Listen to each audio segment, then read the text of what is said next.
There's smoke everywhere. Oh my God.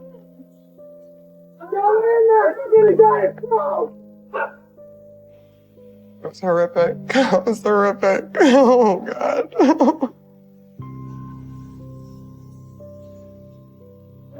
Did you find her? Oh my God! I just can't believe the footage. Look at her! If you don't let me go, let me go! They wouldn't let me go. I knew where she was at in the house. And they didn't. So sad. Oh my God. What happened?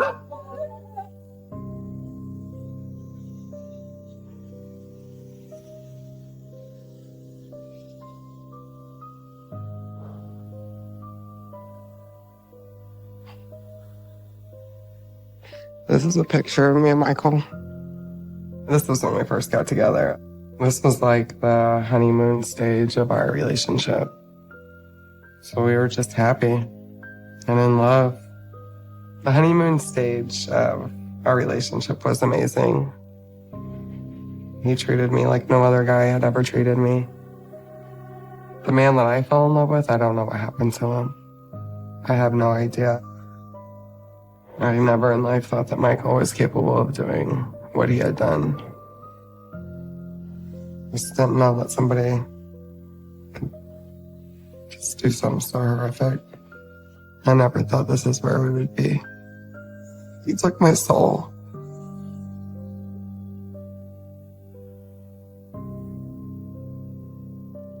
I first met Michael. We worked together. I was a server. He was the lead guy in the kitchen.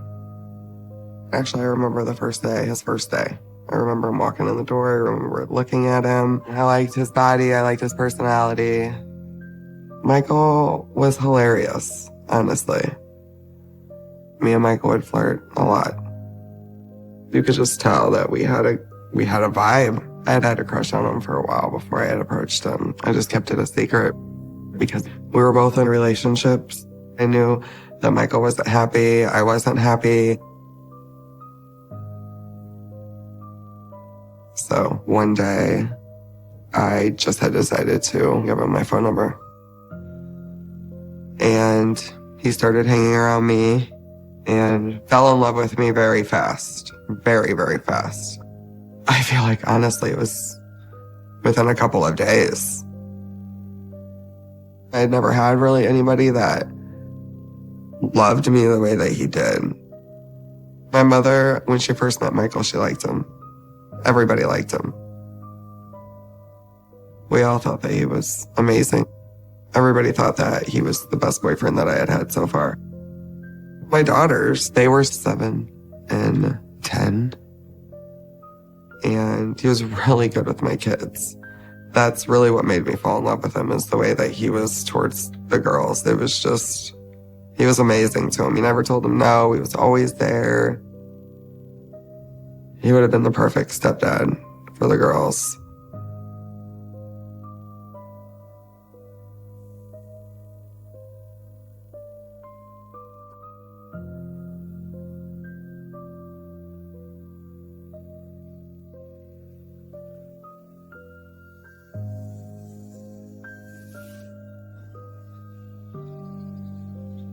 One morning, he had called me and told me that he was on his way. And I'm like, okay. So he ended up coming over. Mike? Hey, Connie. He told his child's mother that he couldn't stay away from me. I was like, I'm out of here, and left. And he had gotten all of his stuff and moved in with me. We didn't have an open conversation about him moving in. It just kind of happened.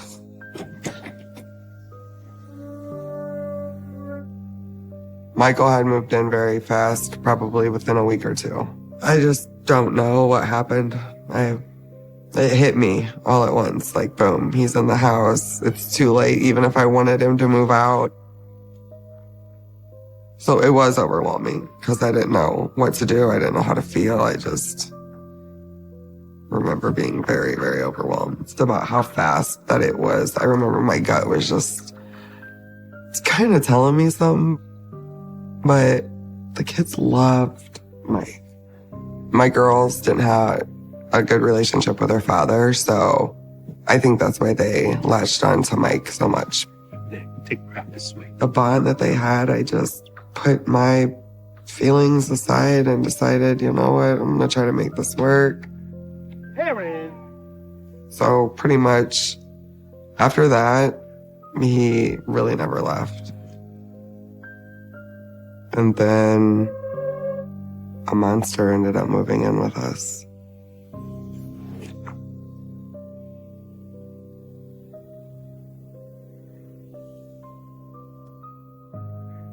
You could definitely tell the obsession. He would follow me everywhere around the house. I'm talking about doing dishes, taking a shower, going to the bathroom. Like, he was always there. I'd always be like, get away. I just thought he was just loved me and obsessed with me and wanted to be with me. But that was the very first sign, the first red flag. That's when it all started.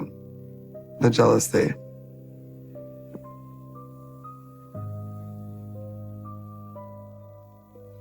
One day, Maddie came over. Maddie is my best friend in the whole world. She means everything to me. She is my rock. Oh, that reminds me, I have something for you. And she had a surprise for me. And she had bought me this beautiful sea turtle little necklace. I'm so into sea turtles. I love sea turtles. I love it, Maddie. I'm so glad you like it. Thank you so much. So after I opened up and seen that she had got me a sea turtle, I was ecstatic. I put it on immediately. And during my happiness moment, I had looked up and Michael was not happy. He didn't say anything. I just remember him standing behind her, looking at me, giving me dirty looks. His face was telling me everything. I just ignored it. And I definitely didn't want Maddie to see what he was doing. So I kind of just looked at him and looked away.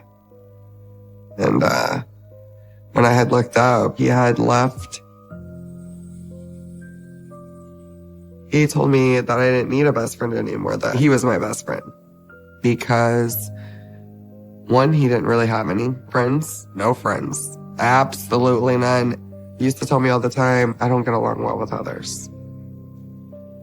I think that's when his hatred towards Maddie came in. It was just like, there's my competition. You could just tell that that was a problem for him. Just evil. Very evil.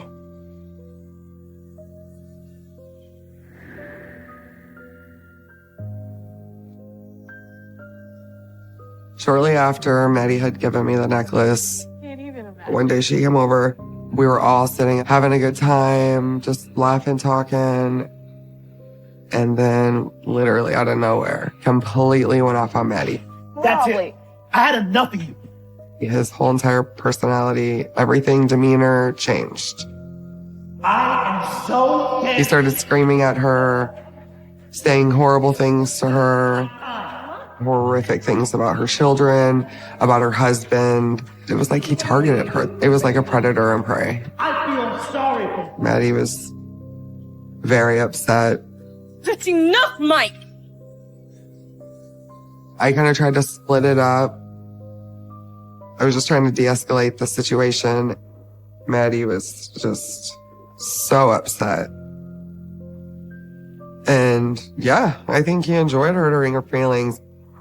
It was pretty devastating for me. I'm not gonna lie.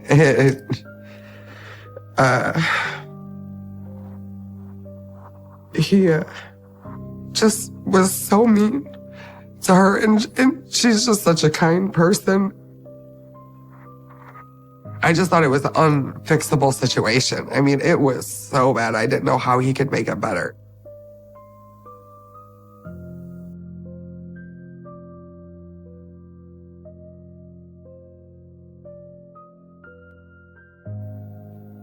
And I remember the next day, I couldn't look at him. I couldn't look at him. I couldn't speak to him. I was sick. I completely ignored him. And I remember that just killing him. Are you mad at me? You know exactly what you did. And Michael had told me that he didn't remember going off on Maddie. I don't remember.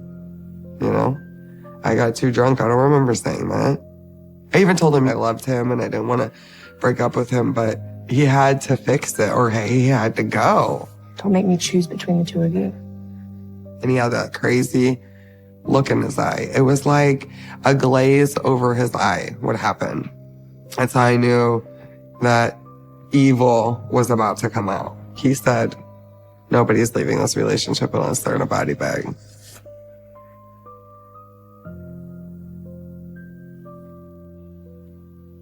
In the beginning of Michael and I's relationship, I felt like he was perfect. And I mean, I would see signs, but ignore them because I didn't know what to do. I didn't know how to feel. Like I said, Michael was always there for my kids. Every softball game, he would show up for my daughters. He was just somebody that I've always wanted. He was a great man at one point. You know, so I didn't want to leave him. I wanted him to make it right with my best friend. And he apologized and she forgave him, but she more or less forgave him for me.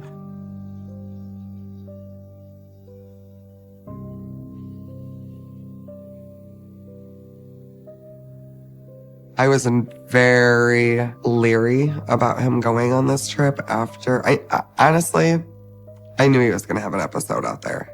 It's all you can eat, all you can drink. And I mean, it didn't take much for the monster to come out. And I was just so leery, especially after him going off on Maddie. I was like, oh my goodness, this could happen again. And he just had to convince me that he was going to be on his best behavior.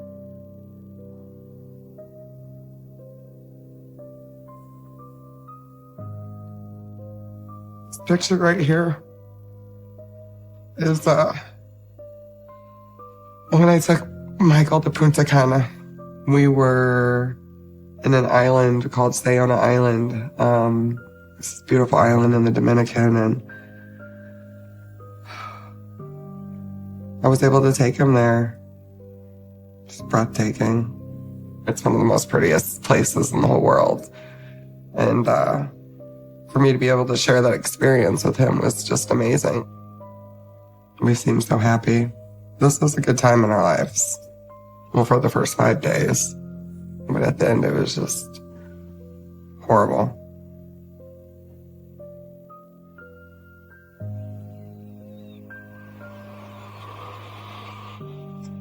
When we got to Punta Cana, everything was fine. We all got along. We all did excursions. It was super fun.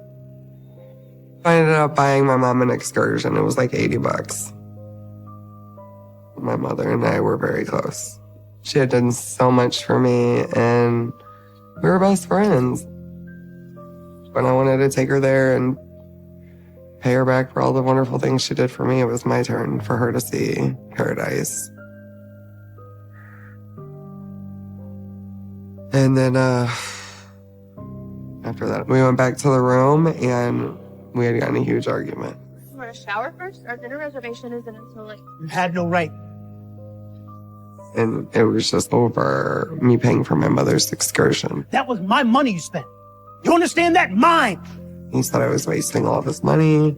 I had explained to him that I had more money in the U.S., that I could easily pay him back. It wasn't that big of a deal. He went absolutely hysterical over it. And it just led into a massive brawl. You never should have spent it in the first place! So my daughter had gotten a couple really big conch shells. And I'll never forget this. He picked up one of the prettiest seashells and slammed it on the ground. And I was like, oh my gosh, that is not replaceable, you know, and it was my daughter's. Maddie and them were in another room. They could hear me and him screaming. I remember them coming down to our room, seeing what was going on. What the hell's going on? Mike was going off on my mother. I do remember him calling her a bitch that day. Shut security had to come. They had kept telling me that if you don't get him under control, we're calling the police. And I kept telling security that I was gonna calm him down and please do not call the police, you know? And I kept telling Michael, you have got to chill out. They're going to call the police. And we finally ended up leaving him. We went out and had dinner.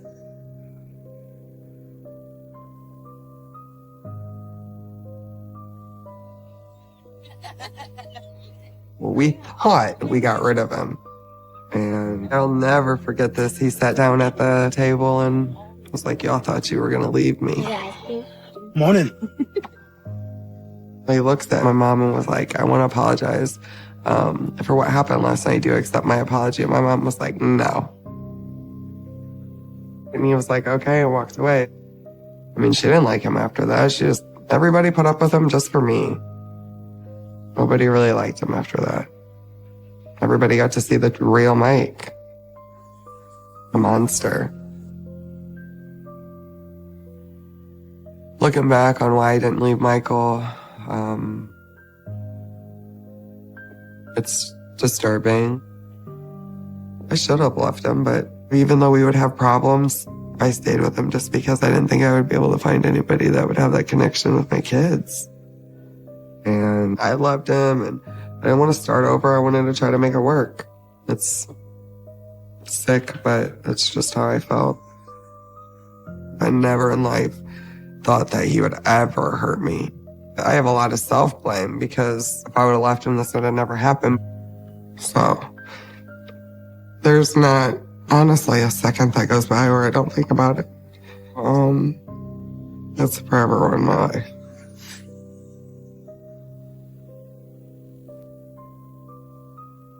But when we got home from Punta Cana, we didn't really speak. Didn't have too much to say to him after that. I remember telling him I didn't know if this was going to work. And he always told me he wasn't going to leave. He was so obsessed with me, I knew he wasn't going to let me go. There was no way of getting out of this relationship without somebody getting hurt.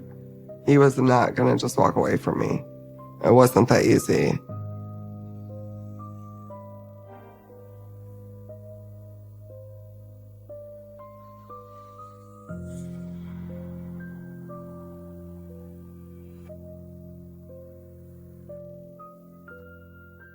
I had told him I'm taking my mom to Mexico by herself. Just me, her, and the two little ones, my kids. We're going to have a girls' trip because every year I would get anxiety about her getting older, you know, and I didn't want Punta Cana to be her last trip. And she was turning 69. We always went on vacation on her birthday. So I was like, you know what, you're going to sit out this one, buddy. And I'm taking my mom. And he did not handle that well and kept that inside. Another thing he bottled up.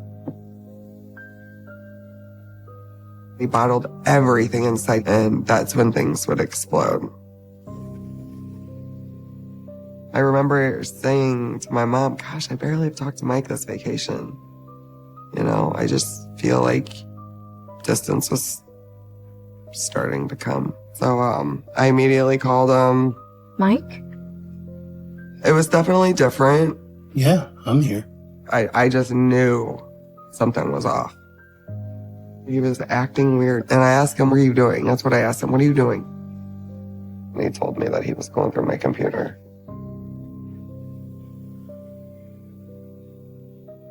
And I will never forget the feeling in my stomach when he said that. It was like I had been violated. The feeling, I can still feel it. It was just the worst feeling ever. I felt like I just got punched in the stomach. It was just like, wow. And my best friend and I sent her everything. Can only imagine, you know, that's my best friend. She's in my diary. I would complain about him to Maddie and tell her everything. And no, she didn't like him. I think he read everything that me and her have discussed. Everything.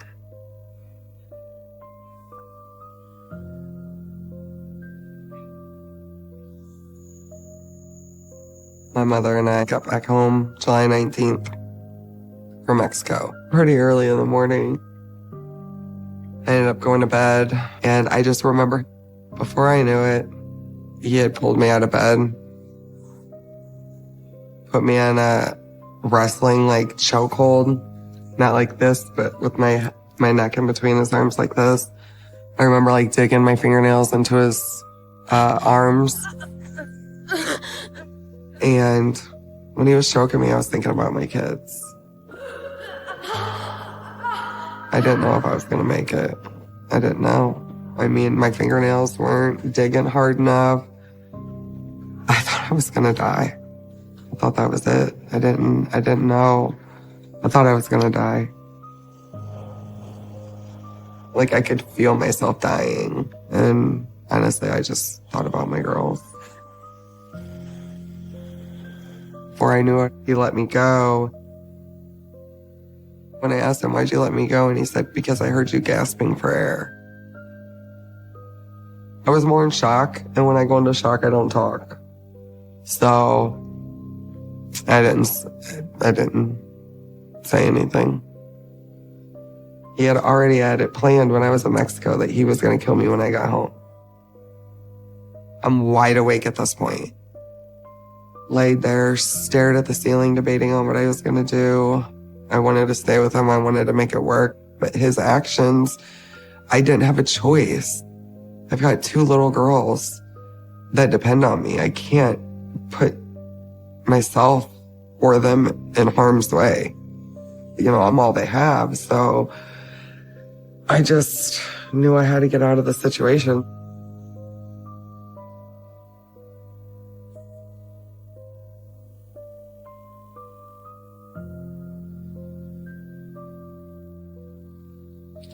It's about 7 in the morning. I woke up, and that's when I took my ring off, took his key off, packed up all of his stuff.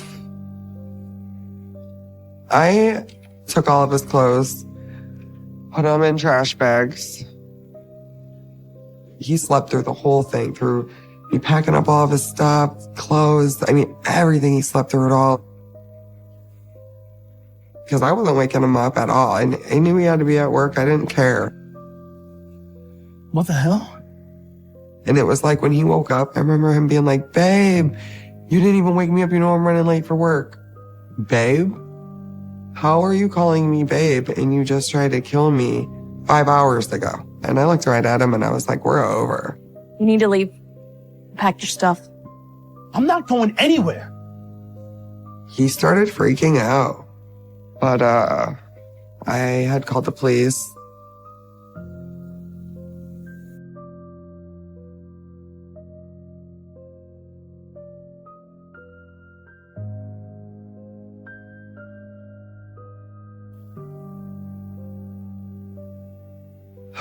I think I was just trying to make it work, trying to figure out how we could make this work, even though I knew it was impossible.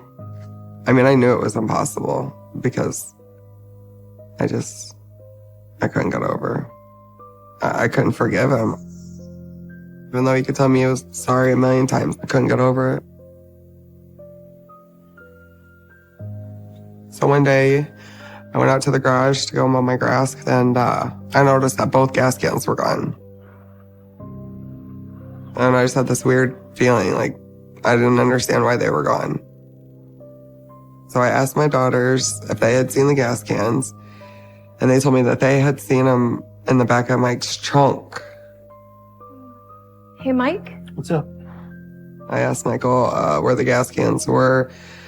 He had told me that there was a person that ran out of gas up the street, and he grabbed the gas cans and then went back and helped them, which is completely out of his character because he doesn't get along well with others. So why are you stopping and helping a stranger? That was the very first big lie where it started. And he just looked at me and didn't say anything. I just had a feeling. I mean, things weren't good in our relationship. He had already tried to kill me. Gas cans were missing. Just things weren't adding up. I just knew something was off.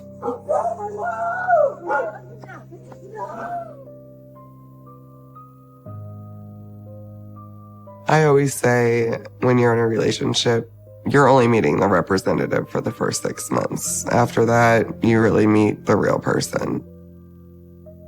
And we all loved him at first because that wasn't the real Mike who we were meeting. It was who he wanted us to believe that who he was, and that just wasn't it. One night we were sleeping, and when I went to roll over, creepiest thing, he was looking at me while I was sleeping. Just laying there looking at me, staring at me. I was like, ooh. I was like, you're a creep. I'm like, turn over. I mean, I was so scared after I let him back in my house. It's crazy that I even made the decision to let him back in my house. It was like constantly on my mind. Just constantly like, where were the gas cans gone? Why? I just don't understand.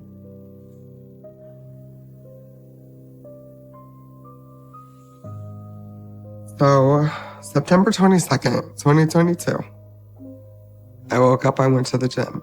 I made a couple other stops, and I remember I sent him a text, and I was just like, I'm tired of being scared. I'm tired of being scared. But I was so fearful. And he never responded or anything like that. And I came in the house after the gym. He was standing in the kitchen in all black jeans, black t-shirt. I walked back to the bedroom, started to make my bed. On the last corner where you have to tuck your sheet in, I had to flop on my bed in order to do that. And as soon as I got on the bed, he was on my back. I thought he wanted to have sex with me at first. And I was like, get off me. I was like, I have PTSD from when you tried to kill me. He was like, nah, bitch. When he called me a bitch, I knew it was serious. I turned around at him and was like, how long have you had this planned? And he was like, ever since I've been back. And then he put me in another chokehold. Before you know it, we were tussling on the floor. He had duct tape and a knife behind a picture that I have on my nightstand of the girls. I bent over like this, and I could feel the knife blades on my neck. I kept begging him. I said, Mike, please, please, I have the girls. That's what I just kept saying. I was like, please, I have the girls. I have the girls. Please don't do it. And all of a sudden, he just screamed at the top of his lungs and took that knife and stabbed my bed. So after he stabbed my bed, he just walked out of the room. It was so surreal, but unreal at the same time, because it was just, I couldn't believe he just stabbed my bed. I couldn't believe he just attacked me. I couldn't believe any of this was going on. And then I heard something in the bathroom. Before I know it, I turn around and he's coming out of the bathroom with a gas can. And he tells me, bitch, I'm gonna kill you, and just throws it dead in my face. I remember after he threw the gasoline on me and he got the lighter lit. So I immediately took off and ran out the side door. He jumped over the couch, splashed more gas on me, chased me outside. I'm screaming, help. One of my friends from grade school was my neighbor, so I ran into her house. And ran into her bathroom, grabbed a towel, told her to call 911, Mike's trying to kill me.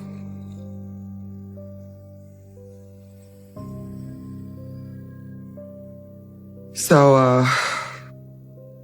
I come out of my friend's house. I look down to my left, and Michael's on his way down to my mom's with the gas can. And I was running after him and screaming for help. And I just remember being so, winded. I couldn't catch up to him. Before you know it, he's already in my mom's house. I remember running up to my mom's house. And I could just hear her there screaming at the top of her lungs, screaming.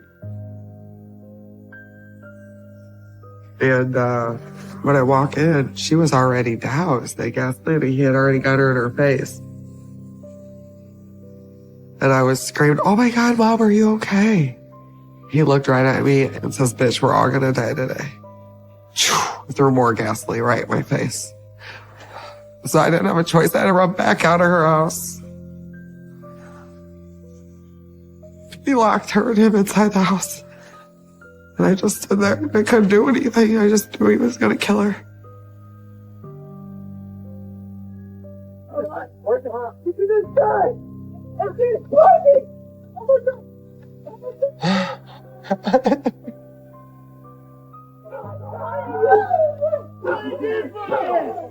Oh my God! Let me go! Let me go!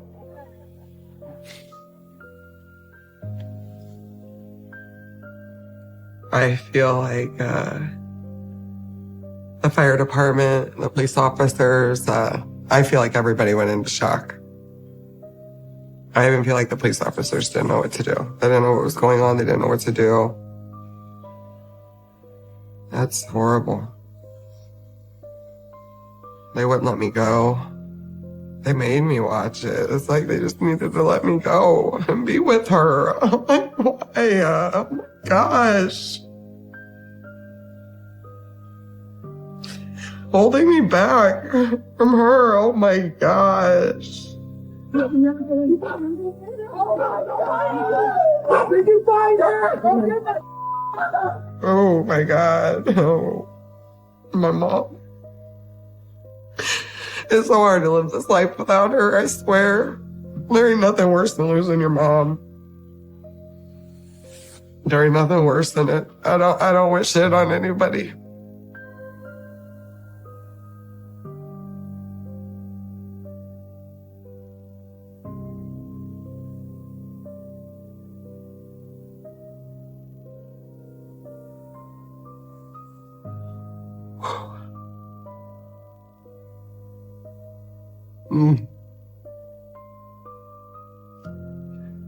These are Michael's mugshots. This one here on the left is him just getting released from the hospital. He looks like a monster. I don't think that he got hurt near as bad as he should. It's not fair that he survived at all. It's bad. That is horrific.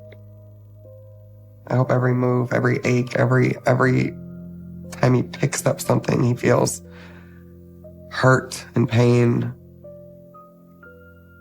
You know, and it's so sad to want something so bad to happen to somebody that I loved so much at one point, and now he just disgusts me. This other picture is Michael's current DOC picture. He just got moved to a new correctional facility. This upsets me. I'm very upset that he doesn't look like this. This is how he should look for the rest of his life. Actually, when I seen him, I was very angry that he looks like this. I feel that he should not have gotten his color back. It really hurts me that he recovered like that.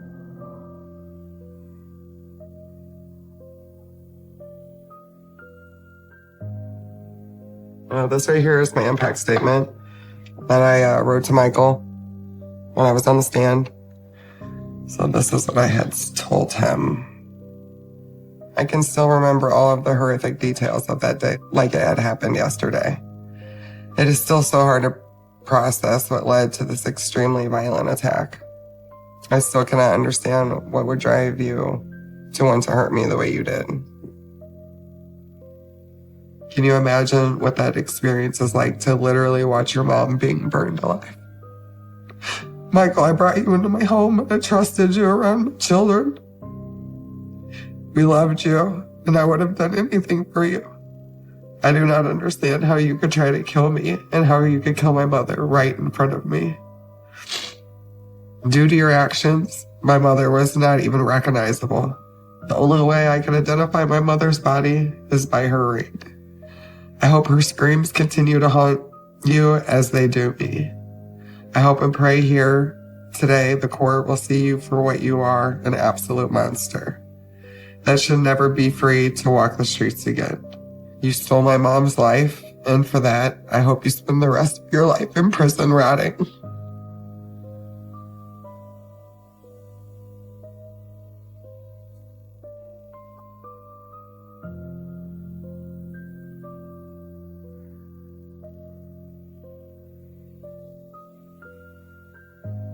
I'm a loner, now. I have PTSD. I don't, really want to or even care to meet anybody at this point.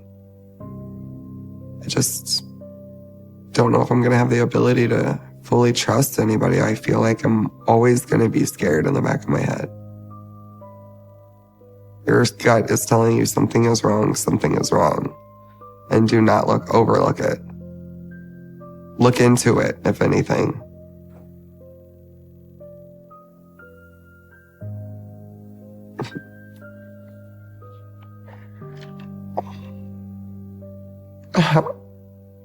This pictures of my mother on her birthday. Her and my daughter share a birthday. And she would kill me if she ever seen this picture. She hated pictures. And I loved it. And I love this picture of us. And we look so happy. This all we had was each other. She's so pretty. We did everything for each other. What she lacked, I gave. What I lacked, she gave, We always had each other's back. She was my best friend. This is literally one of my favorite pictures. I miss that smile.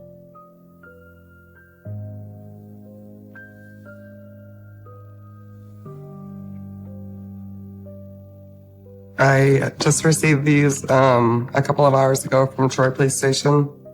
I finally got my mother's rings. I was only expecting one. I thought she only had one. And I got surprised with my other one. I didn't know that this one had made it. This is my birthstone. That made it too. I've been waiting for these for so long. And I finally got them today. I am going to take them to the jeweler and get them sized so I can wear them. It's just so mind-boggling that she's not even here. It's a bittersweet, I'm glad I got them, but they should still be on her fingers.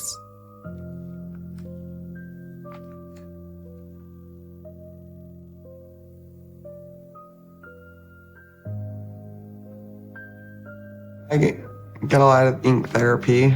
I get a lot of tattoos. Her favorite flower was the sunflower, so I went and got 4 bees representing my mom, me, and my 2 children.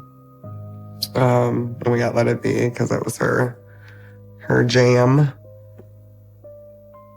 I just went and got this, and this just represents me and my 2 children, and then I got the rose for my mother. This is what we called her, Sue. This is probably one of my favorites. Every time I would go through a really hard time in my life, my mom would always tell me, Courtney, this too shall pass, this too shall pass. And one day she wrote it down on a piece of paper, and I went and got it tattooed on me. But it does fit my life.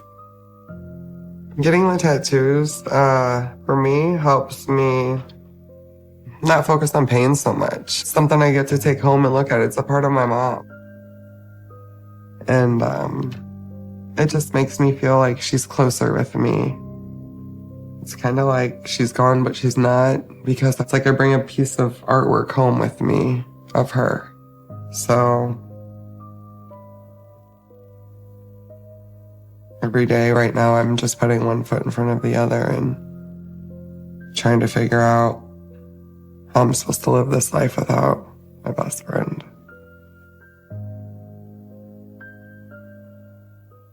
What happened to me affects me on a daily basis because, physically I'm in a lot of pain. I'm not up to doing as much as I used to anymore. This is the first time I've been out of bed for this long in 2 years. I don't really like to go out or see people. I'm very afraid of my face because people stare. He pretty much haunts me every day.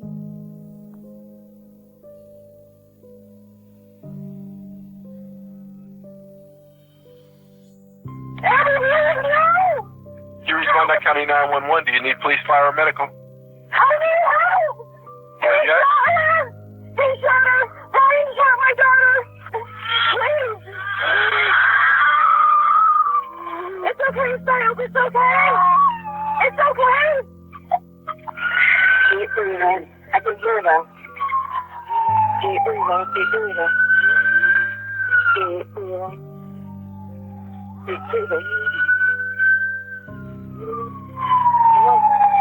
Deep breath. Deep breath.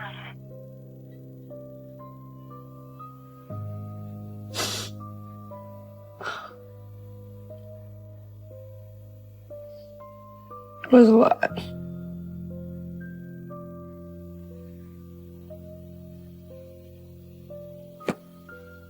Yeah, it was a lot.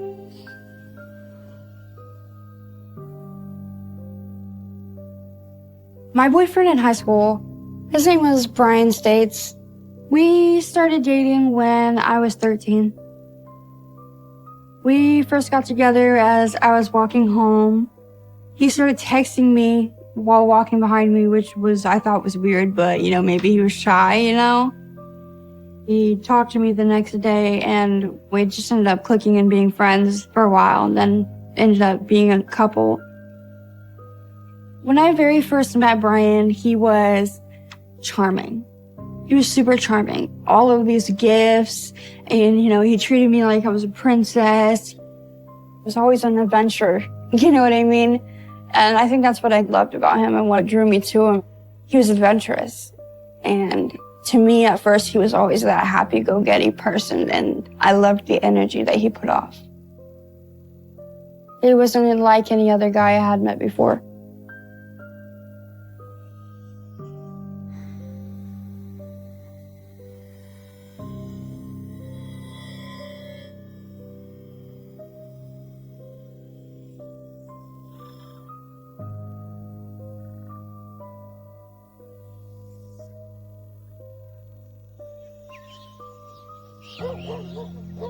We were walking home from school one day, and my phone went off. Brian had looked over, and he saw that it was the dude. Who are you talking to? And he went through my phone, and I guess did not like what he saw. It was literally just a friend. And he got angry. And when I looked in his eyes, his character and everything, his soul was almost not there. Like he flipped a switch and he just turned it off. And so he went ahead and squeezed my arm so hard that he left bruises. I didn't really know how to react. It was just kind of a numb feeling that I felt. He just wasn't the same person that I knew. He told me I wasn't allowed to speak to other guys at school. I wasn't allowed to text other guys, nothing.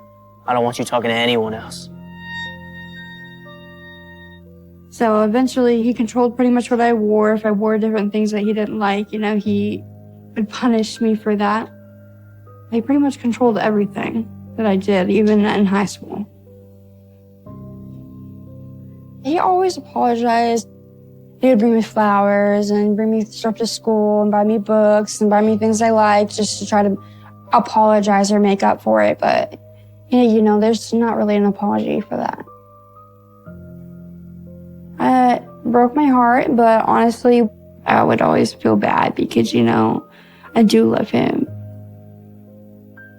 I think that I always wanted to feel loved and I always wanted to be treated the way that I treated him, if that makes sense.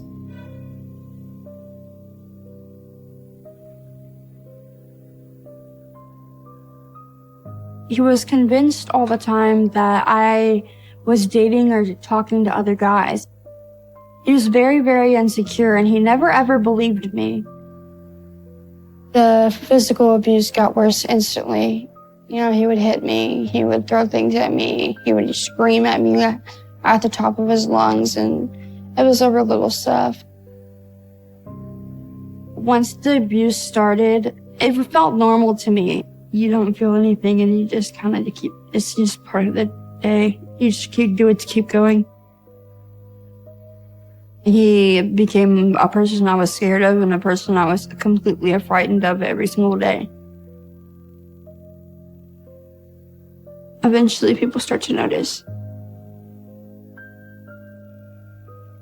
I had a teacher pull me aside, and he said, I don't think this looks right. The way he treats you isn't right. The way he's just grabbed you isn't right.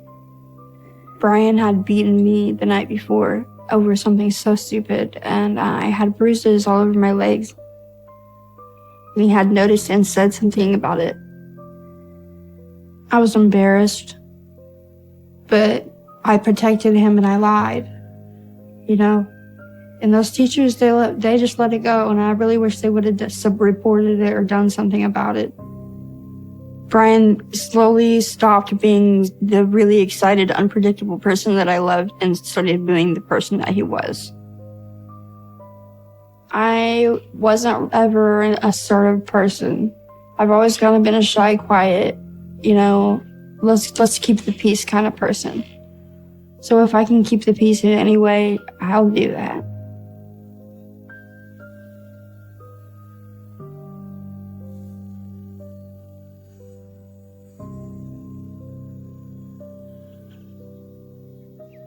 One day, Brian was at my house and I saw his phone and it lit up a girl's name. And I was like, okay, I'm gonna go ahead and look at it. She was like, what time are we hanging out later?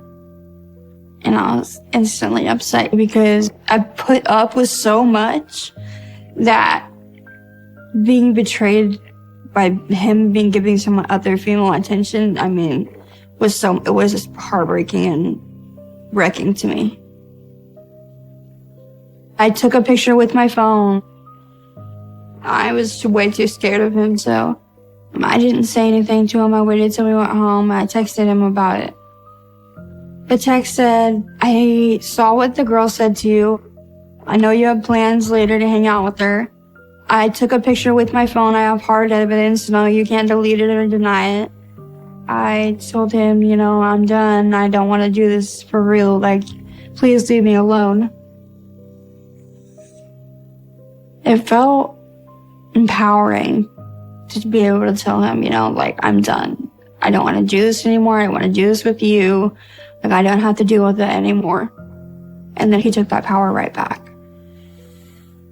He told me that if we ever broke up, that he was gonna print off the nudes that I had sent. I made the mistake of sending him nude photos of myself because I was a child and I, didn't think it through all the way. And he said that he would spread them all around school. I felt disgusted, completely disgusted. It was completely terrifying. At 13, I had no idea what to do with that. I didn't want to be in trouble with my mom or my parents for, making that mistake. I just finally texted him fine, I'm sorry.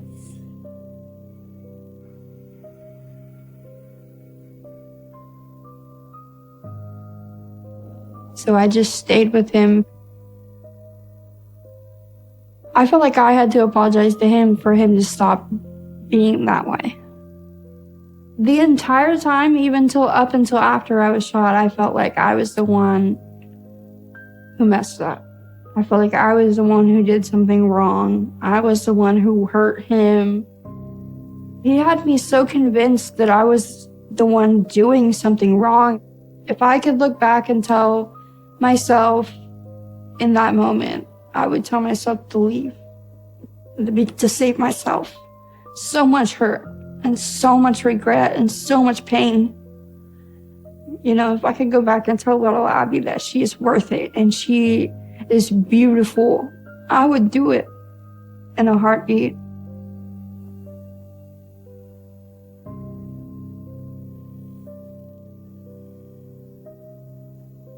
I didn't leave because he had my nudes and he said that he would spread them all around school. So I just stayed with him for mainly the fact of that at first, and then I did end up falling in love with him. I was super in love with him. I felt a really strong desire to help Brian because I felt like he had no one else. I told myself that he was sad and he was broken and that I just felt like he never knew genuine love, and I wanted him to understand that feeling.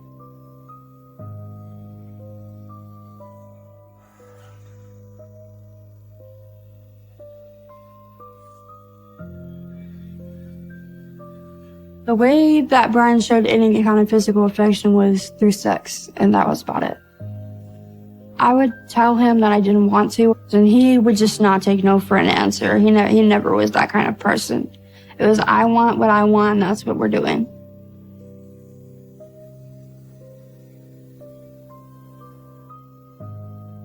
One day, he had sexually assaulted me, and I had enough. It made me angry because I do nothing but, care and respect him. So why would he degrade me like that? Brian. He understood the actions that he was doing, and he understood the harm that it was causing me, and he didn't care. You can't treat me like that. What are you even talking about? I'm leaving. And I told him that I was done, and he completely lost it. You're what? They started throwing things around the apartment. You think someone else is gonna put up with it? Huh? Was very scary. You're not going anywhere. I was distraught, and I was half naked, and I packed the little things that I had, and I escaped. He was trying to grab me and drag me back into the apartment. But then suddenly a kind neighbor stood in front of me and wouldn't let him touch me. Then I left, and I was hoping never to speak to him again. And that was super, super, super hard. It was a very hard day. I took everything I had to walk away that day.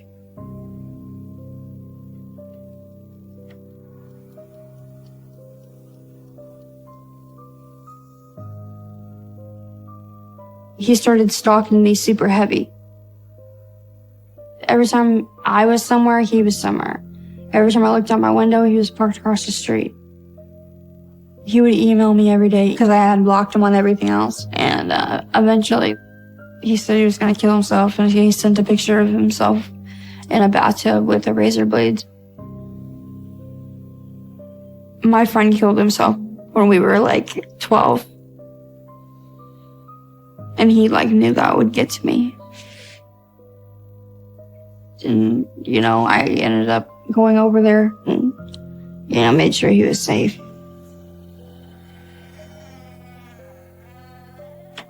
He was crying and telling me he loves me and he doesn't want to be on this earth without me, and just making me feel really bad about it. And it was my fault that all of this was happening to him. I told him that the way he treated me wasn't okay. And that I didn't want to be in that type of relationship. And he, I can change and I can get better. I definitely believed all of him. And that he sucked me back in.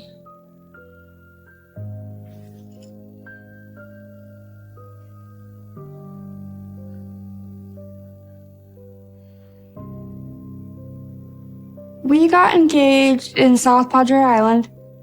We went on a family trip there. He waited till all of my family was away from us, and he got down on one knee and, brought a ring out, and I said yes.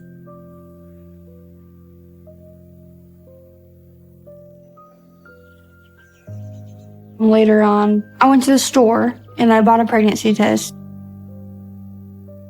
And when I came home, I didn't really tell anybody because I didn't think it was going to be positive. And the second blue line showed up and I was so ecstatic instantly. I was so happy.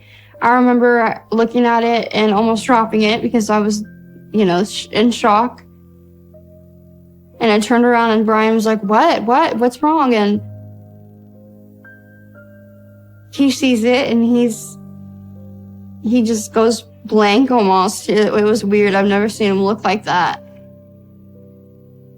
He didn't really have any emotion on his face or anything.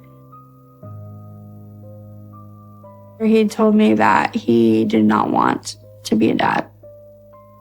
He suggested a few times that maybe we do an abortion. It absolutely tore me into pieces because I always wanted a baby. Him becoming a dad, it was honestly the beginning of the end.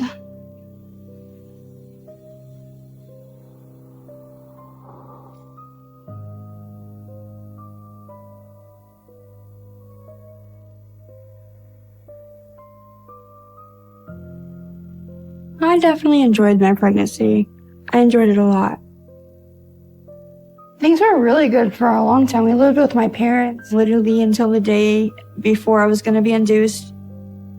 I really hoped that when Styles was born, we would become a happy family, but that's not how life worked out. The ride home from the hospital was normal. It was all normal.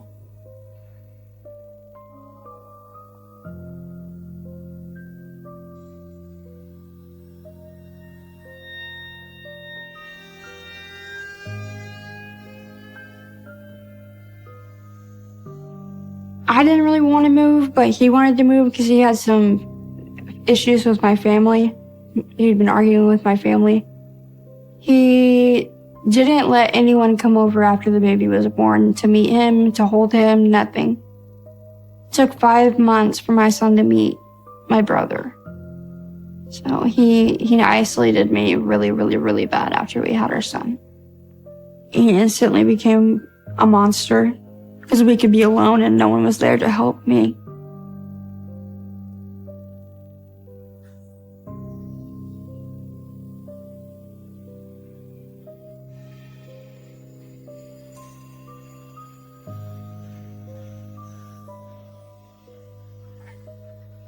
I was taking a shower and he never would hold the baby or watch the baby while I took a shower.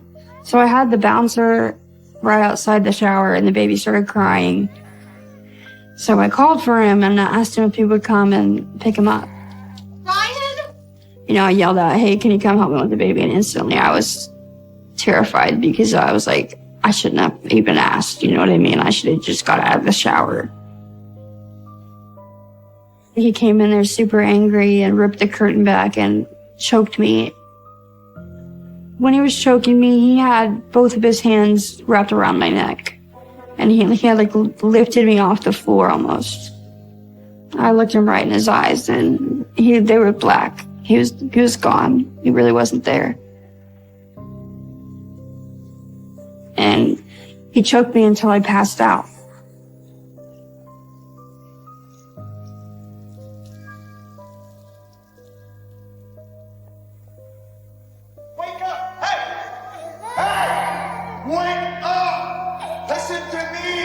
When I was coming to, I was just confused. I didn't know what was going on. I didn't know what was going on around me. He was screaming at me. The baby's crying, I didn't even know where I was when I first woke up. It was scary for me. He had no remorse, nothing. Just no regard for me at all. He definitely could have killed me that day.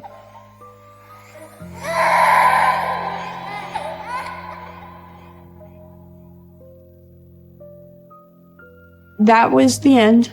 I had enough and I decided I was gonna leave. I waited till he went to work and I called my entire family. I told them I was covered in bruises and I needed help, and every single one of them showed up. We cleared out his entire house basically because everything was mine, and we just left. And then when he had to come home from work and realize that his entire house and his child and his fiance were gone. At that point, I was done. There was nothing that he could say or do to make me come home.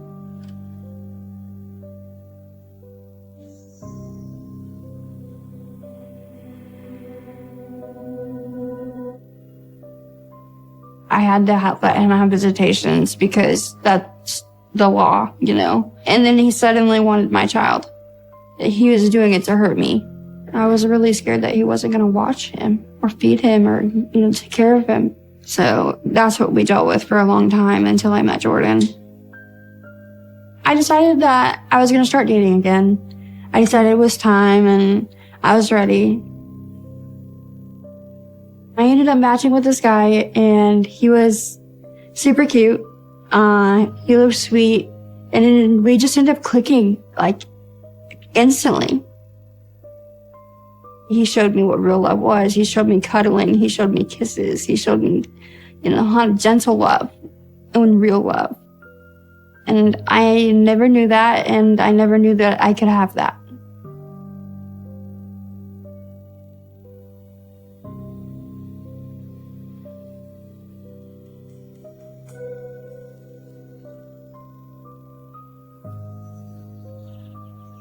He asked me to come over and look at the cake pops that he had made for my son's birthday. I did not want to go to his house because I was afraid, but I did want to see these cake pops because the party was a few days away. I walked in the kitchen, I saw the cake pops, they were really cool. I turned around and he grabbed me by my hair. He dragged me to the bed, and that's when he sexually assaulted me.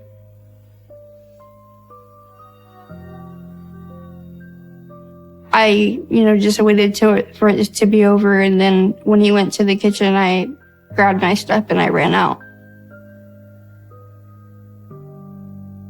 I left my son there because I tried to get out as quickly as I could. I dream about it every night, I am so traumatized by that. I sent my mom over there the next day to grab him. I was going nowhere near the house. I promised Jordan that I wouldn't go over there ever again.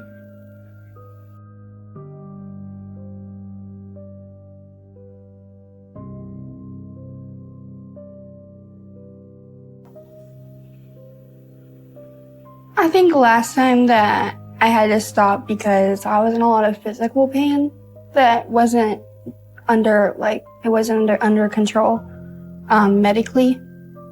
Also, it was just mentally straining, which I wasn't expecting. By the end of it, I was literally falling asleep. And I feel like that was just because of bringing up the past trauma was exhausting to my body. Physical pain is just in the moment, but educating other people on preventing them from having this pain is really my ultimate goal. It was super important for me to come back and finish the interview because I wanted to make sure that women and men out there are still hearing my story and still making sure they're not doing the same things that I did and making the same mistakes. I'd like to save at least one person from feeling like they are less than they are.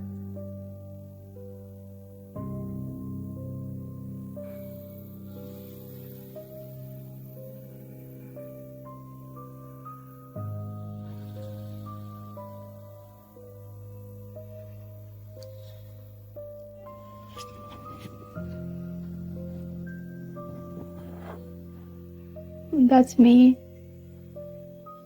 This is my favorite picture of me before I got shot. My hair is my favorite color. My eyebrows were dyed too. And my skin was just beautiful. I really thought that I was the ugliest person. And looking back, I just wish I would have known, like, just how naturally beautiful I was. It's super hard. I actually spent a lot of time looking at photos of myself from back then. I don't recognize myself from back then anymore. I think just kind of the new me is who I dream about now and stuff. So yeah, it's just really weird to look at old photos of me. It makes me sad, but it also makes me happy.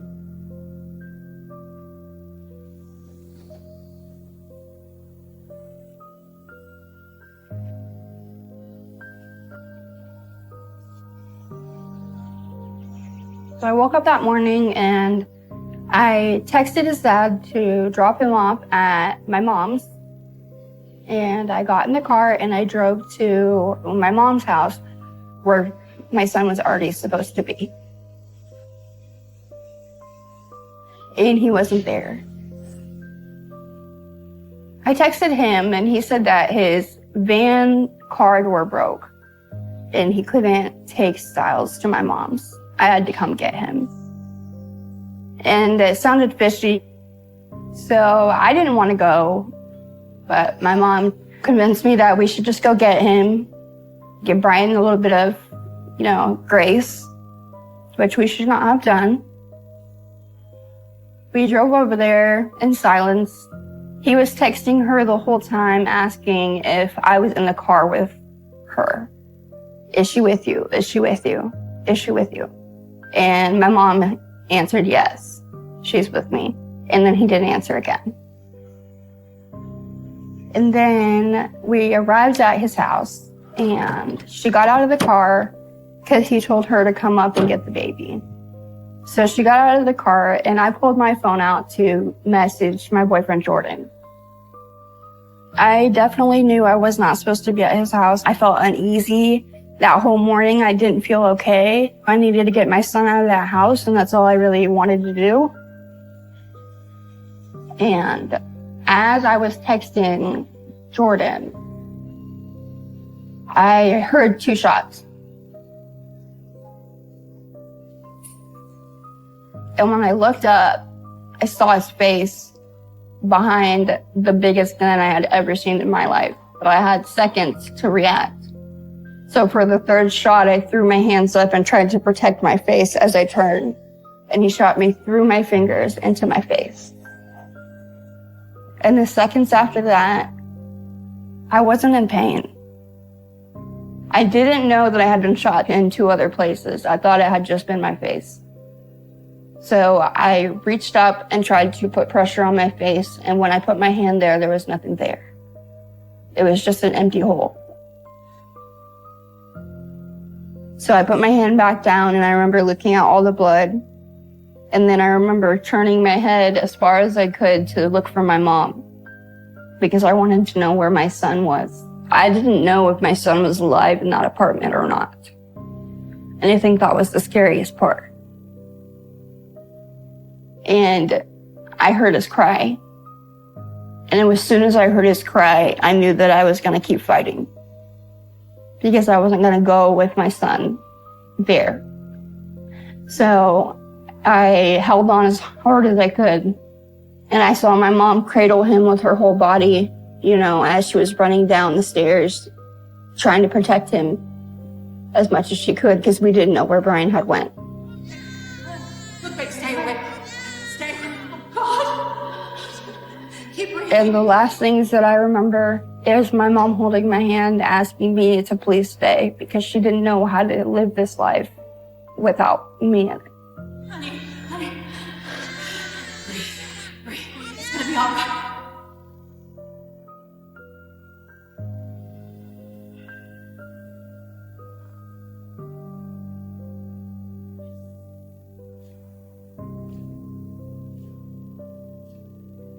And then I woke up in the hospital a few days, like a week later. That's when the pain hit me. And then the pain never stopped after that. I really didn't.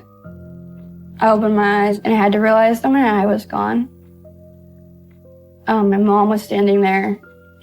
I reached up and touched my eye and she said, yes, it's gone. I couldn't save it. It was heartbreaking. I felt like the world was half as beautiful. And I felt that way for a long time. I was shot in my face, heart, and lung, but it also hit the window and exploded. So it kind of shot me everywhere at the same time. Because of the trach, I couldn't speak. I could barely move. The whole waking up process was just very traumatizing. I wanted to know exactly what happened to him, where he went, what happened.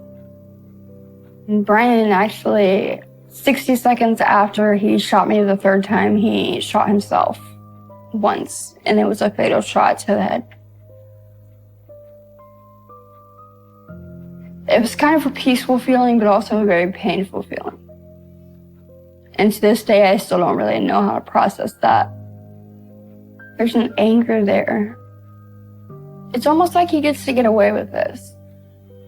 Because I can tell my story all I want, but he's never going to understand how it felt to be the victim.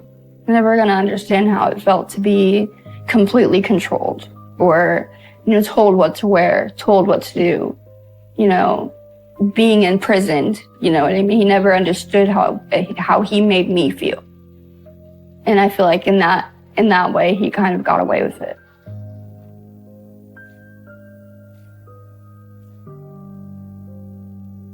We always reach out to police departments whenever we do stories, and they did send us the 911 call. I've never heard it. Do you want to hear it? Sure. Okay, you don't have to. Yeah, I would like to hear that. I didn't know that was ever an option. This might be really hard for me, okay?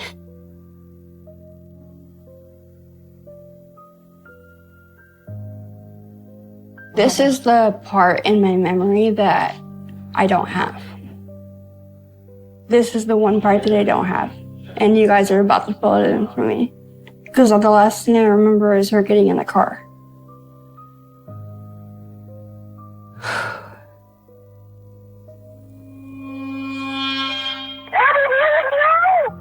You respond to County 911. Do you need police, fire, or medical? I need help! He shot her! He shot her! Brian shot my daughter! Please, she's not... Please! It's okay, Styles, it's okay! It's okay! Yes, ma'am. I'm getting them to you. Hold on just a moment. Please help me! Please help me! Please, Abby, breathe! Let me breathe! Let me breathe! Hurry up, please! We shot her in the face! Close range, twice, with some kind of rifle, and then he ran. Hi, ma'am. I'm getting the EMS to you right away. Hold on. I'm going to transfer you over to EMS. Do not hang up. Keep breathing, keep breathing.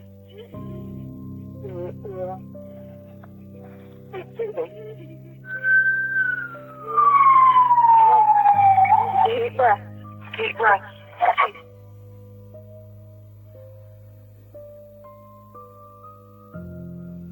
Wow.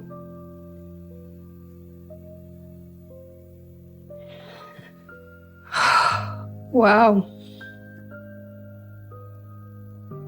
You could hear me breathing. You could hear my son screaming. And she stayed so calm. And I've never been so proud.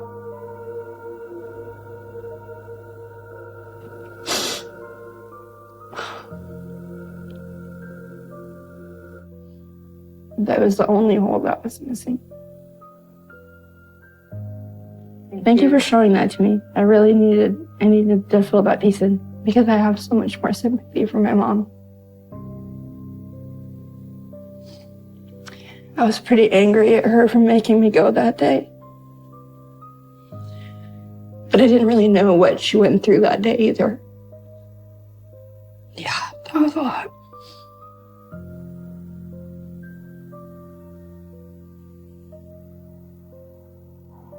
I've had so many surgeries that I literally cannot count. I had to have my heart repaired twice.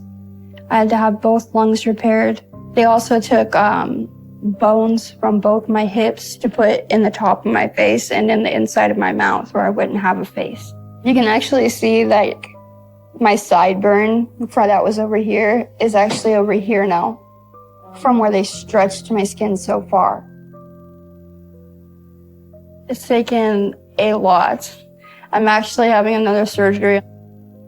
So, yeah, it's going to be multiple more steps. The hardest part about recovering is the fact that you have to start building your life again from nothing. I struggle with chronic pain is what they call it. But yeah, it's all the time. But I have a great support system. I have so much support that I have to sort of back up sometimes because they're all just ready to be there for me. And it's amazing. Jordan is my best friend. He really is. He's my support. He's my strength. He's everything to me. And I feel like God put him in my life for a reason. He really did. Jordan. He is my absolute best friend in the entire world. It makes me so unbelievably happy. And we have a really great life. I'm so much happier now than I was before. I'm so much more at peace.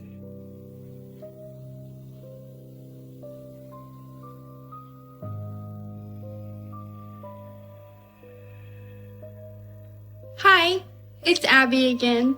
I'm the one who was shot 3 times, once in my face, once in my heart, and once in my lung. It was really important for me to start making videos just so that I could get the word out there. I really struggled for a long time with this is my fault. But I just wanted to let you guys know that, and you guys create such a support system that it's crazy. Thank you guys for listening. It was very important for me to come back and finish. I don't think I would have been okay with leaving it unfinished. That was hard for you too, man. You all right? I want people to take away the fact that you're strong enough to do anything. If you put your mind to it, you're strong enough to do anything. If I can take 3 bullets, you can do it. You know, you're strong enough to do whatever you put your mind to. And I believe that wholeheartedly.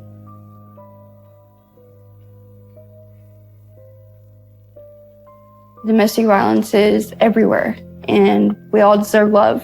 And if you're giving love, you should be getting love. Even though I don't think about it on a daily basis, I do have nightmares that he's out and still chasing me. But normally I wake up because I'm screaming.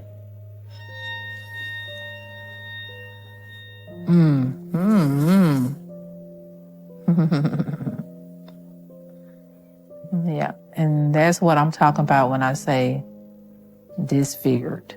That is not the man that I married or knew. He was too perverted and too evil. I believe that this picture shows the true Jagata Pearson Sr. Evil, cold, vicious, and lifeless. No soul.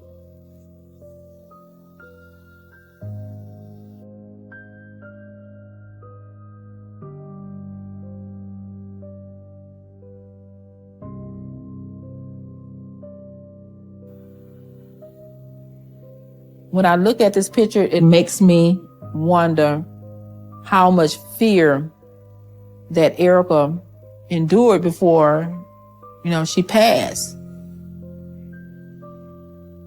I don't think I properly grieved. There's some cries, some shouts, some hollering. I think all of that is still down deep inside of me. I won't allow myself to let out what I know is still in me that needs to come out. It's because I feel like it might be that button that's gonna push me over. I was raised by both parents, and there was nine children. There was 6 girls and 3 boys. I grew up in a Christian home where my mom made sure we went to church, Sunday school, all those things. I met Jagata in the summer going into my senior year. He was the best boyfriend any young lady would want. And I think that he did love me. And so when he proposed to me and asked me to marry him, I said yes. But little did I know, that was when I let the devil into my life.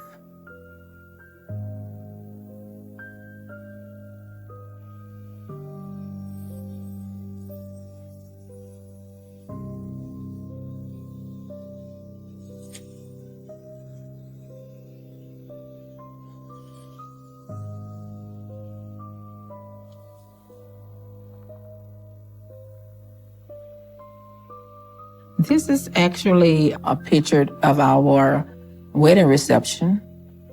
My mom gave it to us. She couldn't afford anything big, so she just gathered a few family and friends around the dining room table. I was pretty excited that day. I really thought that this was the beginning of something great. I thought this was the beginning of what every young teenage girl dream of, a home with white picket fence and having a couple kids riding around the yard on bicycles. And that was my dream. That was my dream for us. But his family did not come to the wedding. Neither did they come to the reception. Jagata showed up by himself. I didn't want to make him feel bad, so I didn't question him as far as why. When I look at it now, that should have been a sign, but I guess we just overlooked it.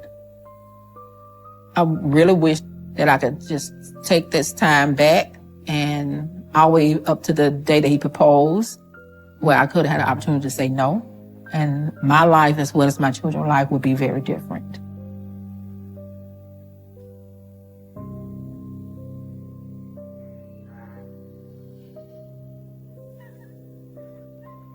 Once we moved in with Jagata's grandmother, I realized that she didn't say much. She treated me okay. She just didn't talk to me a lot. Then one morning, after Jagata had left to go to work, his grandmother came in the kitchen while I was cleaning dishes. And I noticed that she looked out the window to make sure that he was gone. She turned around, and these were her words. She said, "Don't start nothing with him that you can't finish." And I'm like, what is she saying? But she was a woman of little words. And she turned around and she walked out the kitchen like she had never said anything to me. When his grandmother warned me that day, it literally stirred and spooked my spirit. And I felt like that she knew him better than I did. I believe they wanted to warn me because they probably had seen previous incident and it probably was pretty bad. I didn't know anything. I was just young and dumb.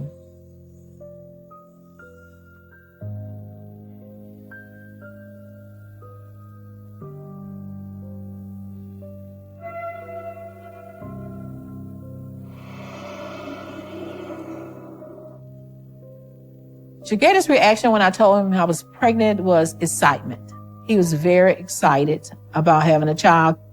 Shortly after that, I would say maybe about another month and a half, I was sitting in his grandmother's house.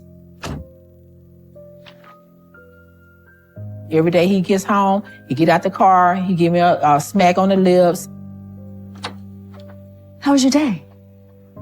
Let me in. But this particular day, he said, "Come on, let's go in the house."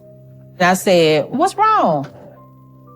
There was an old man who used to cut grass across the street. He accused me of looking across the street at this old man as if I was interested in him or something. What are you really doing when I'm not here? Jagata, I don't know what you're talking about. He said, you waiting for me to come home, but you watching that man when he cutting grass and everything. And I was like, Jagata, that's not true. That's not true. He grabbed my hair and yanked it as hard as he could. The next thing I knew, I was on the floor and he's standing over me, screaming at me. I expect my wife to be faithful. You understand? I looked up and I saw his eyes. They were still his eyes, but they looked like they didn't have a care. It was just a blind look. It was as if, who are you? Suddenly, he just snapped out of it, walked away as if nothing had never happened. I didn't share with anybody, of course.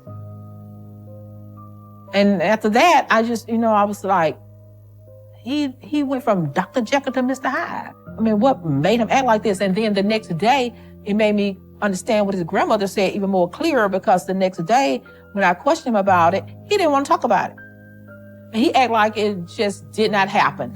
And I had never experienced anything like that in my life. So here I was that day. I was a changed person. This was not the man that I married.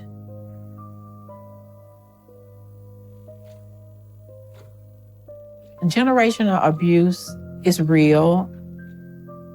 The children of one generation watches the parents or the grandparents being abused, and they think that that's just the way it is. I feel like that's what happened to me. My grandmother and my mother, they were so silent about it. They never did anything about it besides, take pills. I definitely wasn't going to tell nobody that my husband had hit me or anything like that. I might have did something wrong. It must have been me. All these thoughts start coming in your head to make you rationalize yourself that it wasn't his fault.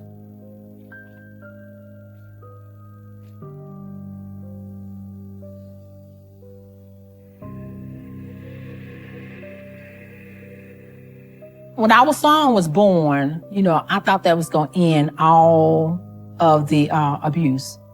I really did. He was happy he had a son, and he was a good father. One day I was looking at him playing with our son, and I thought to myself, maybe this is what it took for him to change. But little did I know that it would get worse. I recall one day, I was in the kitchen and I was preparing a meal. My son was in my arms and he was crying. And Jagata was upstairs sleeping. And so he hollered down a couple times for the baby to be quiet. I was trying my best to quiet the baby. The baby just kept crying. Keep it down, damn it! I'm working on it. And I spoke back like I'm trying my best. Keep it down! But whatever it was enough to set him off, which don't take a lot to set him off. He came down the stairs, and I'm holding the child, and he just go off and swing and hit me. Not realizing that, I could have ducked and he would hit the child or anything like that. I immediately laid the child on the couch because I didn't want him to harm my baby. We began to fight. I was hitting him back. The next thing I know, there was a knock at the door.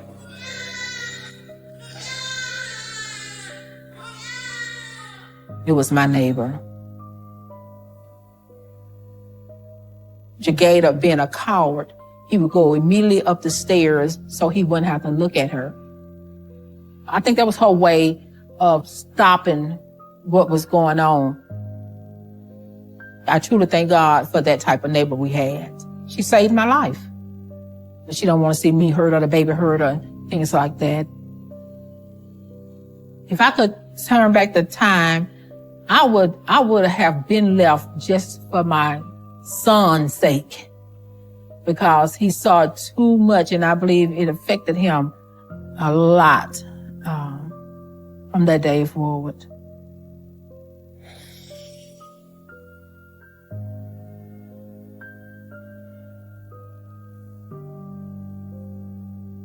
Jagata was a licensed minister. He was an ordained elder, and he was studying because he said God had called him to pastor.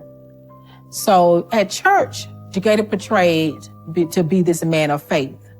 But at home, he was a different person. Jagata had a big sexual appetite, and it consumed him. They were never acts that a preacher, a man of God, would ask his wife to do. It was no longer about intimacy. It was all about him and him tormenting me in a different way. And so if I didn't have sex with him, it was going to be hours and hours of him falsely accusing me of having sex with somebody else. But it was anything to get under my skin. Anything. He intimidated me and forced me into sexual acts that I did not want to participate in. The level of sexual abuse that I endured, I call it rape. Because I endured, if I can say it without saying it in a bad way, I lived in hell within them walls.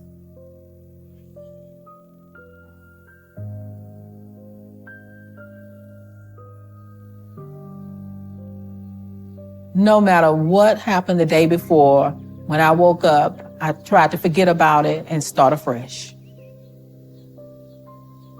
I remember one day, Jagata got upset about something, and it became an argument. Nobody's telling me what to do in my own home. I don't have to be spoken to like this. And instead of me standing there arguing with him when I know it wasn't going to do any good, I decided to walk away. But before I could walk away, he went in the kitchen drawer and he grabbed a knife. And when he grabbed a knife, the fear just went to another level. Felt like that my whole head was going to cave in and I was just going to smother and die right there. He would give me a stare, an evil stare. And he would be like, I wish you were just dead. And so I ran out the door. And I ran next door to a friend of mine's house. Then I told her, Jagata had put a knife on me. She asked me, did I want her to call the police? And I told her, I said, no, just call my mama.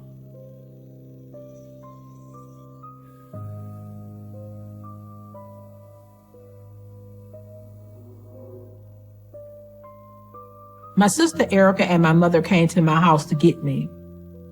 My mother pushed past him and went into the house. Then he threw her on the floor and started threatening her. Don't you move, both of you. Erica said that he was standing over my mom with a knife, demanding that if she don't leave, he was going to kill her. Now where is she? Tell me. Jagata? Erica said that she just started screaming and hollering. And a man who lived in the neighborhood heard my sister screaming and hollering. And so he came over to see what was going on. And he said, let her up. Son, you don't want to do this.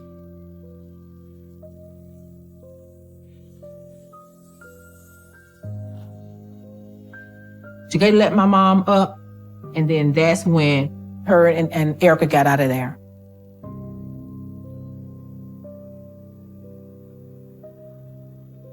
As angry as he was, he probably would have stabbed my mom. After all of that, she still didn't tell me to leave him. She just pretty much just forgave him, and we moved on. Just be a good wife no matter what he say or do. I used to pray every day. I say, Lord, don't let me die by the hands of this man. I knew that he wanted to kill me. I just didn't know when, and I just didn't know how to get out.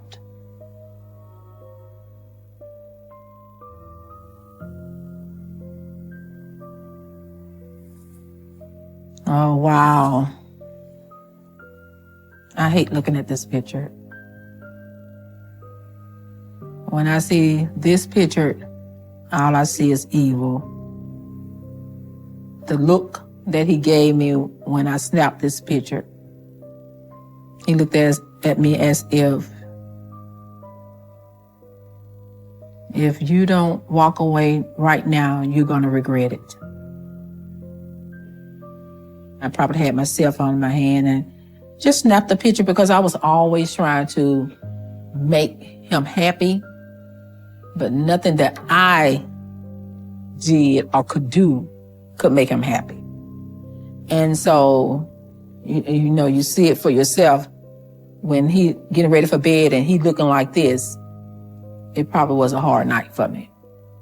I believe that Jagata was living a fantasy life, tormenting me.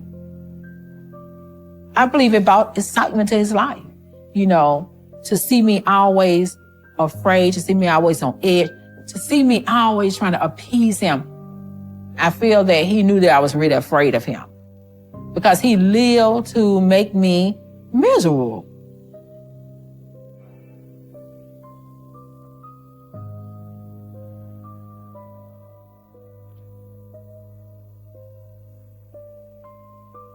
I recall one night, Jagata was reading and studying his Bible.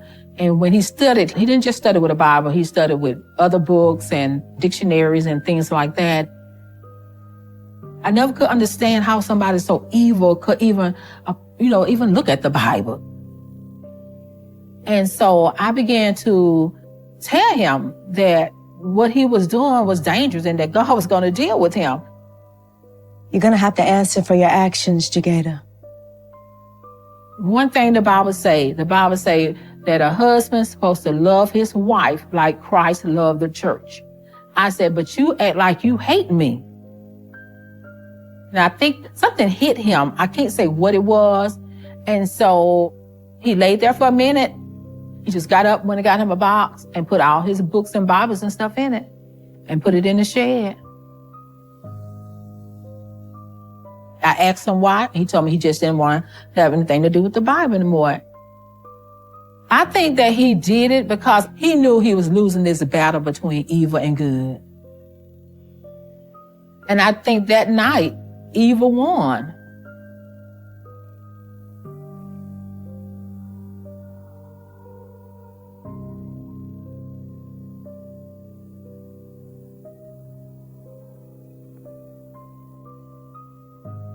Once he turned his back on God, I knew things was going to only get worse for me. One night, he called my mother's house. I didn't want to talk to him, but I did. What do you want? When he called, he sounded as if he was remorseful. And he was just begging for us to come back and how much he loved us and he's not going to do it again. Once I told him I didn't want to come back, I wanted to stay away, he began to tell me goodbye and he loved us. And the words he was saying and how he was saying it, I knew that he was talking about death. Why would you say that? And so I began to tell him, don't talk like that. Don't say that. What's wrong with you? He said, if I can't have you, I just rather die. And so I began to tell him I'm on my way home. Soon as I opened the front door, I could smell the gas in the apartment. Jagata? He was actually sitting on the couch like his head back. And then I'm like, Jagata, are you okay? Are you okay? I'm okay. And then he stands up and, of course I go to hugging him. I'm like, don't do that no more. So when I looked up, I saw the curtain move. And when I did, I pulled him back and the window was wide open. He was not trying to kill himself. The gas was going right out the window. And he looked at me as if it got you back, didn't it? And he went up the stairs, end the conversation like it had never happened. And I feel like to this day that that's how much control he knew he had over me. He knew all he had to do was some simple, stupid stuff because I didn't want to see him dead, even though he was trying to kill me.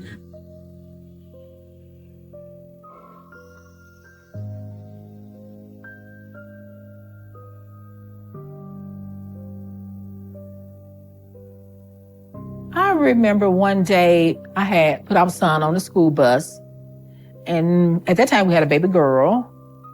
After I came back from putting him on the bus, Jagada and our daughter was sitting on the couch.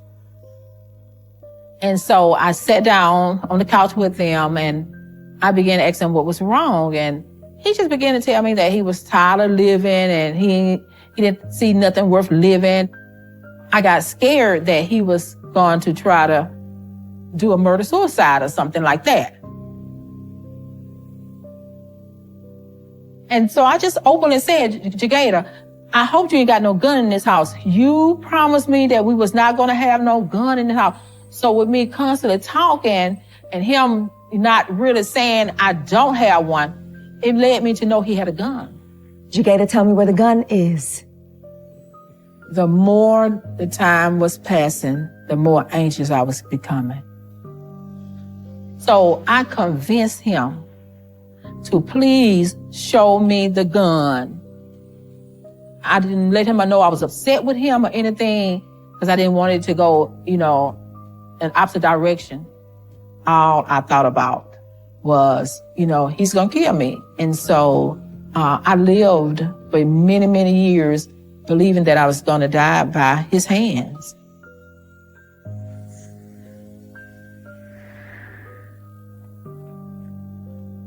And when I saw the gun, I began to just convince him that I don't want him to hurt me or hurt himself or anything. He told me that he's not finna do anything to me. He said, I'm not gonna go to prison for you. You ain't worth me going to prison for. He used to give me the look. You just worthless. I don't even know why I deal with you. That's the mindset. That's an evil, demonic mind to make you think you're greater than somebody else. Eventually, he gave me the gun. I just believe that if I had not talked him out that gun, our son probably would have came home that day from school and his sister probably been there crying over 2 dead bodies. I do believe that.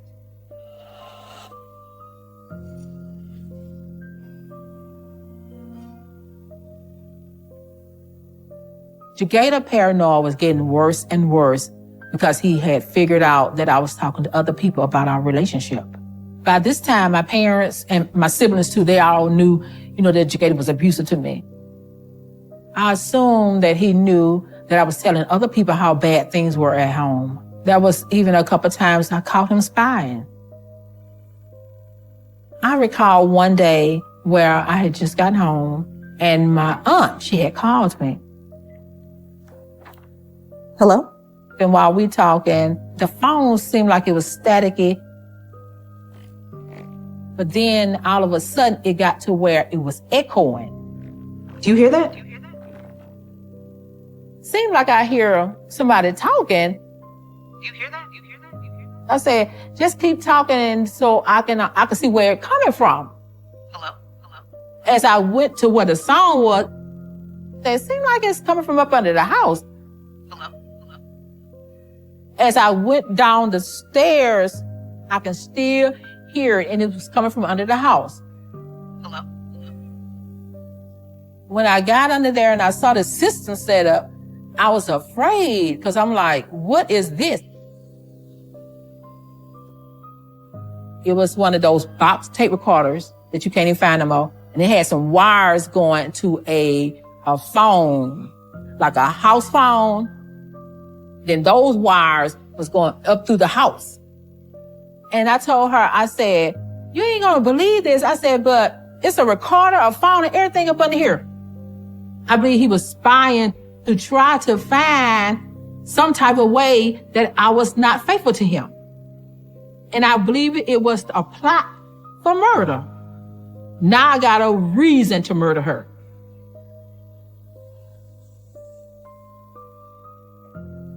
It appears to me that every abusive situation that I was placed in, it made me only think about what could he do next? And I knew that if I had a left, he was going to stalk me to death.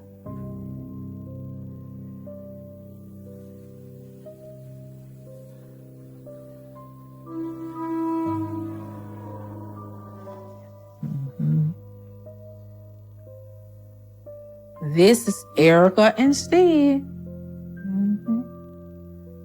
As nice and humble and sweet as Erica was, Steve had her beat by 100%. Steve was one of the nicest guys ever. He was the best husband Erica could have ever dreamed of having. Erica, in the last 6 months of my marriage, she called me and asked me would I help her. You know, she wanted to study her Bible, and so we became really tight. I just always felt like that there was a special connection between me and Erica. We had been, been together for like 6 months, almost every day. Jagato knew how close we was. So looking at this picture, I wish that we would not have gotten that tight. Because then Jagato wouldn't have never went to their house. Never went to their house looking for me if me and her had not been together for about the last 6 months.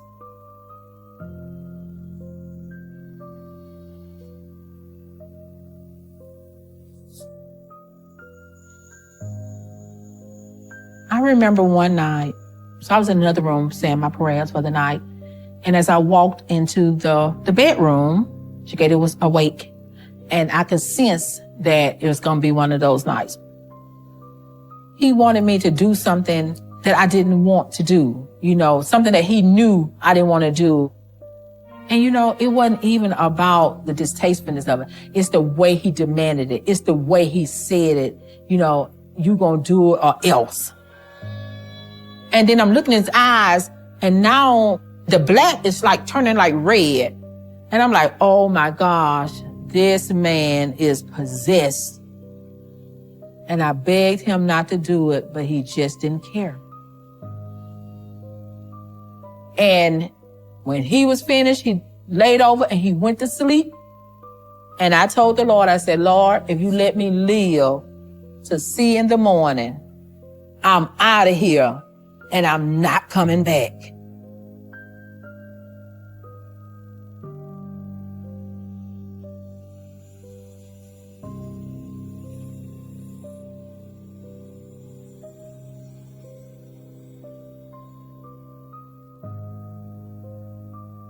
When I was leaving, I heard this voice say, when you leave this time, cut off all communication. Because if you don't, it's going to be your last time. I didn't tell my mama. I didn't tell none of my siblings or nobody where I was. I was in hiding for about 30 days. No communication from me. It ain't no telling what was going through his mind. But I knew that Jagato would hunt me down and kill me. There was no doubt about it. And I remember that I was so afraid. His whole purpose was about finding me. And so he started pretty much stalking my family.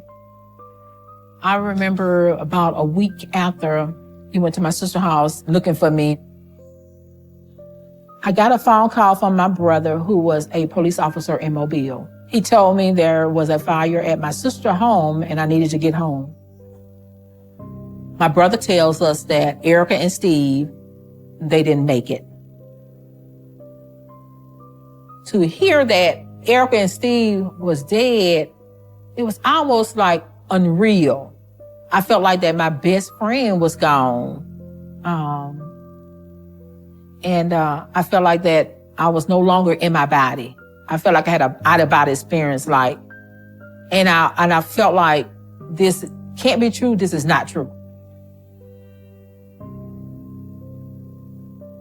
So we had this emotion, this feeling where everybody was just hugging on each other and crying. And it was just a horrible scene, About an hour later, my brother came out and told us more bad news, that they believed somebody had broken the house. And then he said they were shot and stabbed. I could feel myself like I was there, but it's like I wasn't there. I just didn't feel like I was me. I feel like a void.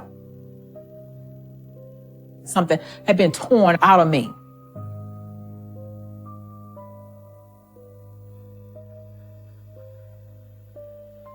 When I woke up the next morning, I still felt empty. I still felt void. I felt like somebody had just ripped my insides out.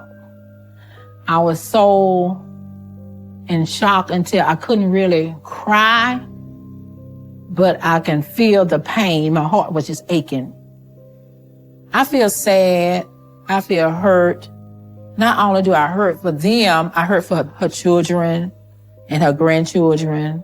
You know, it was early, probably 6 o'clock, and I almost wishing that it was a dream. You know, you wishing that you don't slept this off. And you wake up and it's still real.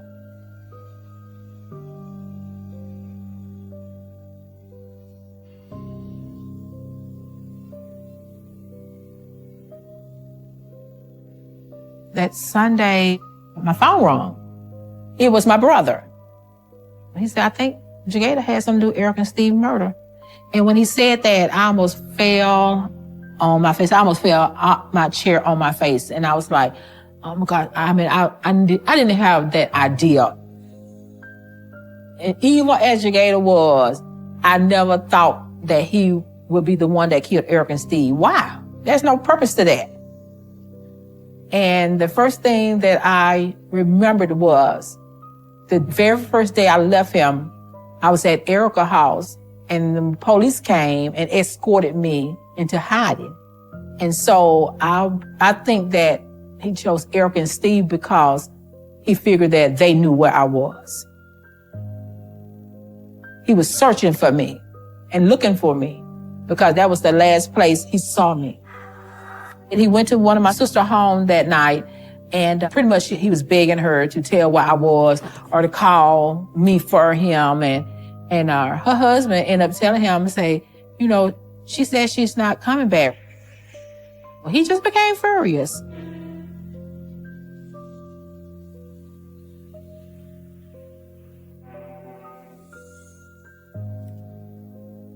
Authorities say Pearson murdered Erica and Steve Langford Friday, then set their home on fire.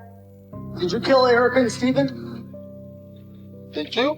No, I'm asking, did you? No, I'm asking you, did you? Why did they have you in cuffs right now? Ask them. So are you saying you didn't do this? That's right. What gets me on there is it showed just how cocky he is and how smart mouth and nasty attitude, and that's what I had to deal with for 30 years. That throws it all back at you. Never gonna fault himself or blame himself. He didn't do anything, and that's how he always was. I believe he did it to hurt me, and so that I can live in, in pain the rest of my life. And I think he did it because he lost the control that he wanted to have over them to tell him where I was. And Jagada would get very angry about anything that he could not control.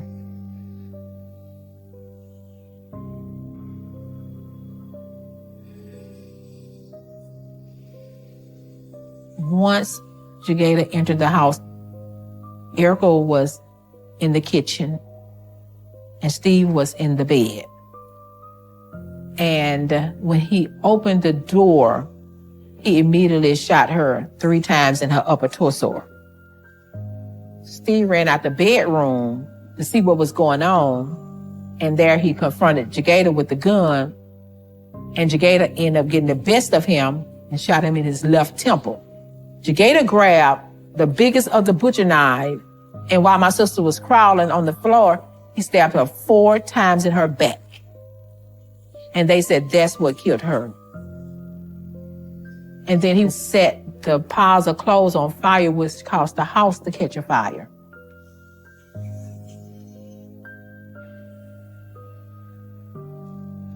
They never found the gun, but they found a shotgun in the truck.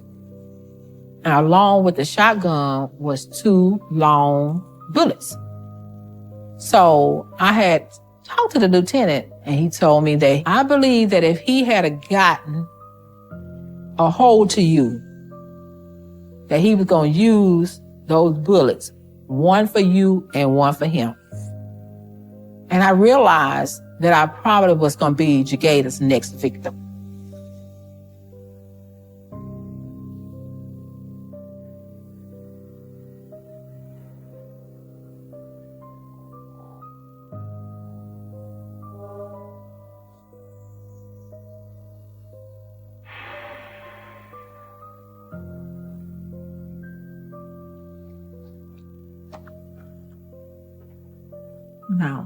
Why do I feel ashamed?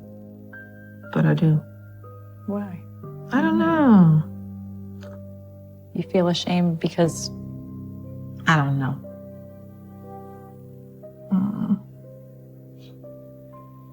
I just feel ashamed now that I told my whole story. And people are always opinionated. I had to cut off a lot of people. And I think just knowing that my situation, my own personal situation, caused my sister and her husband to lose their lives. I don't know if the pictures did it or that last video did it, but it's just like something came over on me, you know. I know that it's not my fault. It's Jagator's fault. It was never anything wrong with me. But it took me many years of torment, fear, walking on eggshells, paranoid, depressed.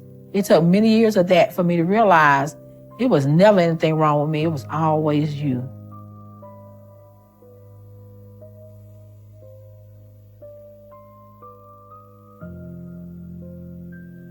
I remember the week approaching the funeral.